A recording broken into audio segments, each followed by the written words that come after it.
IGN News brought to you by Metro Last Light, available May 14th.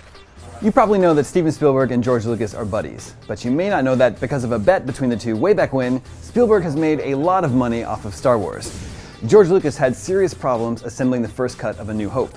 Throughout production and post-production, the filmmaker was faced with an onslaught of obstacles, both in-house and with the studio. Apparently, Lucas was so depressed at one point that he took a vacation to visit his friend Steven Spielberg, who was working on Close Encounters of the Third Kind at the time. While on set, Lucas made a bet with Spielberg regarding Star Wars, a bet that has continued to pay off handsomely for Spielberg ever since. George came back from Star Wars a nervous wreck, Spielberg explains. He didn't feel Star Wars came up to the vision he initially had. He felt he had just made this little kids movie. He came to Mobile, Alabama, where I was shooting Close Encounters, and hung out with me for a couple of days.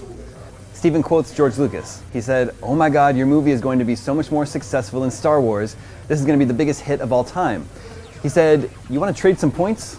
I'll give you 2.5% of Star Wars if you give me 2.5% of Close Encounters." I said, "Sure, I'll gamble with that, great."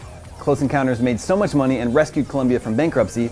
It was the most money I ever made, but it was a meager success story. Star Wars was a phenomenon, and I was the happy beneficiary of a couple of points from that movie, which I'm still seeing money on today. How much money, you ask? Celebrity Net Worth estimates that Spielberg has made about $47 million from his deal with Lucas, and that number keeps growing every day. This has to be one of the most profitable bets of all time. Your best bet is to keep it tuned to IGN.